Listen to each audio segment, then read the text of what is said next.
And welcome back to another episode of Alyswoof Plays Kingdoms and Castles. So, last time we set up our little farming operation over here. We got some new houses. We've got 2 people who are idle, and we've got room for 5 more. So, what we really need to do is start preparing for expansion and for both residential and industrial expansion is what we need to start thinking about. So first things first, we need more wood. It takes wood to chop and whatnot, so we're going to need more wood. Another interesting thing about the game is, just like Banished, there's a way to track your input-output right here. So as you can see, it'll tell you foresters can give you wood and charcoal miners take away. Masons take away that. Food can be created or eaten or left by exposure, all that kind of stuff. So you don't have to build your town hall in order to keep track of things, because your castle is your town hall essentially. Alright, so we had a net loss of food last year, so we need to produce more food. Now this thing is just now starting to produce food, so we should have a better understanding of how much we're going to be getting in the near future. I'm going to close this mine down so we can get all these or this quarry. That way we can get all these guys working on stuff. We need more of everything. So I'm thinking, all right. So here's a pro tip strategy from Alyswoof. Food. There's a thing called a windmill, which provides adjacent bonus to nearby farms. So if you can put some farms on some soil and get a good 3x3 grid, you can get some interesting information. So what we're going to do is we're going to prepare for a food expansion.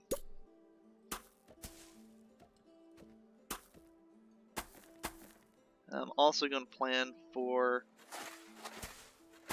building something behind the castle of 2 depth. And as you can see, I can only build within the range of the roads, within a certain range. So you have to make sure you have roads around. Unlike Banished, where you can just build them wherever you want, you actually do need to have some semblance of road system in order to build everything. We're going to go ahead and delete this now because I want the windmill to go here eventually.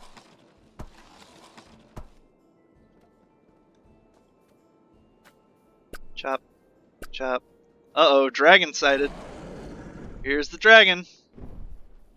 Alright, so the good news is no matter what difficulty it is, first time through, the dragon is only scoping things out. He's not hostile yet.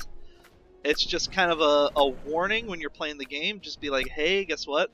There are dragons, and you need to prepare to defend yourself against those dragons. So, you're just hoping it doesn't kill us, because that would be bad. But he won't kill us this time around. So we should be good. Just trying to make sure we've got food.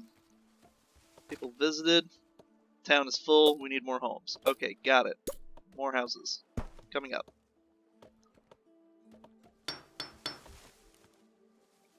We don't need this open right now. Just need you guys chopping down trees, collecting wood. Wood. We need more wood. That way we can build more houses. That way we can bring in more people. That way we can build more houses. That way we can... Or chop down more wood. That way we can bring in more people. That way we can build more houses. That way we can, just becomes a nice big circular thing. So we're still having a food situation here. Mainly because I caused it. By chopping down so many trees.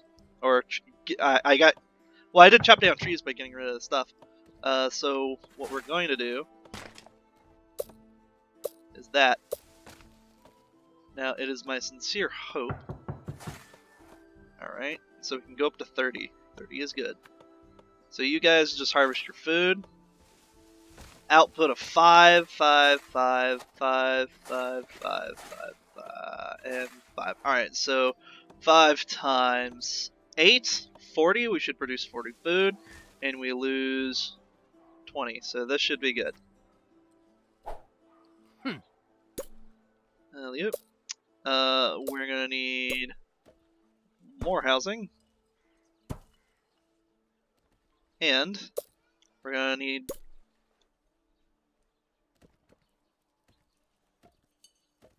we're gonna put our charcoal maker out here to increase the happiness of everybody. They like being warm during the winter, what can I say? Chop those trees as well, please. I'm leaving these 2 trees because I kind of want to build my forestry up here. And leave this for expansion of food and what have you. Chop that one. Speaking of forestry, we're actually going to need to work on that now. Did we lose any to exposure? That's just like in Banished, you can lose food to exposure if it's out during when winter hits. So we gotta make sure we've got plenty of that. And here is the big issue. People are dumb. Your citizens are dumb as bricks. They like to set shit on fire. So they just got charcoal, and the first thing they did is burn down one of their houses. Now, as you can see, people automatically run to go get water. But as you can also see, some of them are kind of dumb. Well, they'll run in and out and in and out and in and out. And oh my god, the castle's on fire! I've never had the castle on fire before. Put it out, put it out, put it out, put it out, put it out, put it out, put it out, put it out, put it out, put it out. Okay, good. In the infrastructure update, they added this. High risk. Additional wells strongly recommended. You know what? What the hell was that? Whatever. I agree with this assessment. I shall open the quarry so I can get stone.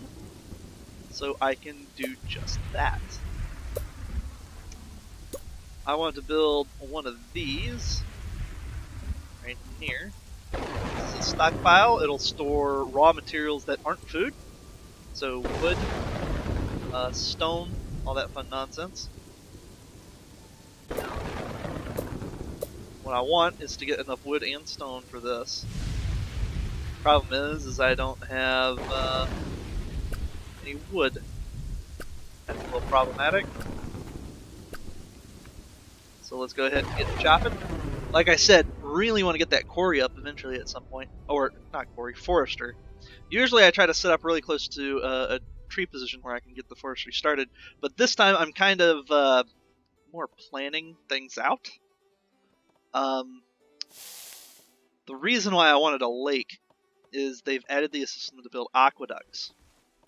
And that allows you to, like, irrigate the land. So barren land is not so barren anymore. All the land gets bonuses. Even the very fertile will get bonuses if they're hit up by an aqueduct.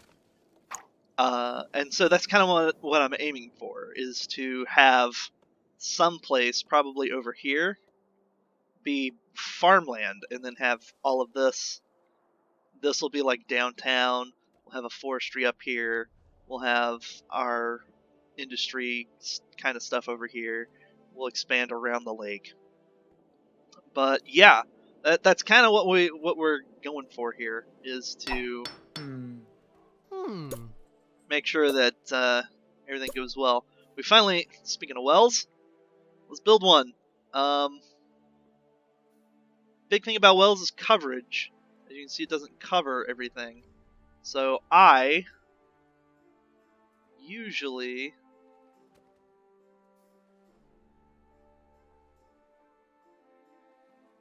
try to set them up for as little overlapping coverage as possible.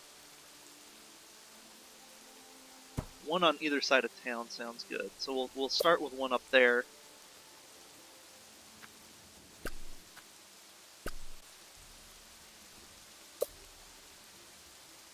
So this game does not do the system of like breeding.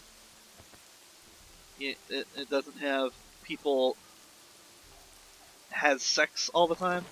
I don't think. Not that I know of. Not that I can tell. But you do have people just randomly show up. Like none saw fit they could stay, make life more pleasant. So they want more stuff. If this land were happier, they would stick around.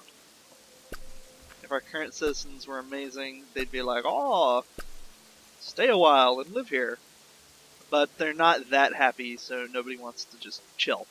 So what we're going to do is we're going to have to build that all up here eventually. See, 4 people visited, but only 3 found a satisfactory home. There's plenty of homes. It's just, see, we got 32 out of 40. There's plenty of homes. There's just, you know, the 4th guy didn't like it here. So that's just another thing we got to work on. What's our food? Our food is pretty bad. So we need wood and stone. Lots of stone. Good deal of wood, lots of stone. Chop them trees. That's all I can say. Whoops. There we go. Didn't realize there's a tree on there. So, that family's starving. Good. Good. Exactly what I wanted. We'll go ahead and build an orchard. Hopefully that'll bring in enough food to overcome this little issue of not having enough. Minus 18 on the recent food shortage. So if it wasn't for the food shortage, we'd do pretty good. Alright, so yeah, now that we're dealing with a food situation, we should start seeing some mild growth here. So I'll catch you guys next time. Thanks for watching.